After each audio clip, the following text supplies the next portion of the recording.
अतिवृष्टीनं नगर जिल्ह्यातही मोठं नुकसान झालंय। नगरच्या निंबोडी गावात आलेल्या पुरानं शेती आणि फळबागांचं अतोनात नुकसान झालंय।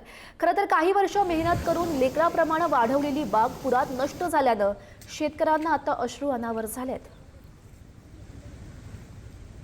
झालेलंच आहे आता ते काही त्याला नैसर्गिक आहे, सरकारने आपल्या पाठीशी उभा राहावं। नका काळजी नका रोड नका।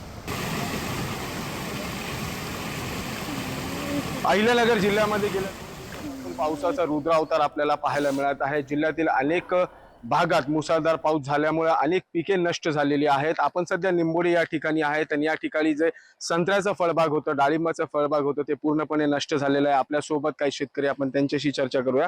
आजी, काय सांगाल? मुसळधार पाऊस झालाय, आता काय अपेक्षा आहे, काय सांगाल? मुसळधार पाऊस झाला, ढगफुटी झाली, आमचं सारं बाग वाहून गेले। आमचं पहिलंच पीक आलं होतं, आमचं काय हाती नाही लागलं। झाडं उलटून पडले, डाळिंब संत्रा।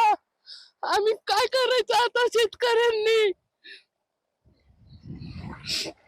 आता काय सरकारकडून काय अपेक्षा आहे? सरकारने काहीतरी मदत द्यावा आम्हाला। आमचं पीक सारं व्हायला गेलं, झाडं व्हायला गेले। किती एकरामध्ये लावलं होतं, काय काय लावलं होतं आपण? संत्रा 2 एकर, डाळिंब 2 एकर। कधीपासून पाऊस सुरू आहे या भागामध्ये? 8 दिवस झाले, पाऊसच उघडाना। आपल्यासोबत आणखीन शेतकरी, काय सांगाल? कधीपासून पाऊस सुरू होता, आता आत्ताची शेताची परिस्थिती काय आहे, काय काय तुम्ही लावलं होतं आणि काय अपेक्षा असेल सरकारकडून? गेले 8 दिवस झाले या भागात, निंबोडी भागात भरपूर प्रमाणात पाऊस पडतो आहे आणि त्यामुळे पूर्ण फळबाग, संत्र्याचं, डाळिंबाचं पीक या गावामध्ये भरपूर प्रमाणात घेतलं जात आहे। आणि या पावसामुळं असं नदीचं स्वरूप या ठिकाणी आलेलं आहे। जी शेतात माती टाकली होती, खतं टाकली होती, ड्रीप होतं, ते पूर्णपणे वाहून गेलंय। आणि हे तुम्ही संत्र पाहू शकता, हे आता हे काही कामात राहिलेलं नाही येतं, याला मुळ्याच राहिलं नाही तर हे मोठं कसं होईल? याला माती नाही राहिलेली, फक्त खडक उघडा पडलाय। आणि मी आपल्या माध्यमातून सरकारला एक विनंती करू इच्छितो की नगर तालुक्यात पूर्णपणे ओला दुष्काळ जाहीर करावा। नक्कीच ओला दुष्काळ जाहीर करण्याची मागणी होत आहे। विशेष करून आता सरकारकडून पंचनामे करण्याचे आदेश दिलेले आहे, सरसकट पंचनामे करण्याचे। त्या संदर्भात काय हालचाली होताना दिसत आहेत का? कोणी आलतंय का इथं आपल्याकडे? हालचाली करताना अजून कोणी आलंच नाही आमच्या शेतात बघायला। आम्ही कॉन्टॅक्ट केलं होतं तसं, पण अजून काही कोणी आलं नाही।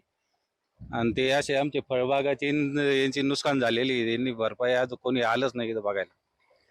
तर नक्कीच आपण बघितलं, या शेतामध्ये पूर्ण गुडघा एवढा पाणी साचलेलं आहे।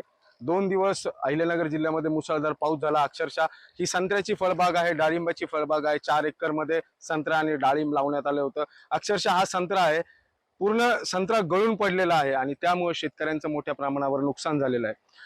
मंत्र्यांनी पाहणी दौरे केलेत, सरसकट पंचनाम्याचे आदेश दिलेत, मात्र लवकरात लवकर आता सरकारने पंचनामे करून मदत करावी अशी मागणी आता शेतकरी वर्गाकडून होताना दिसत आहे।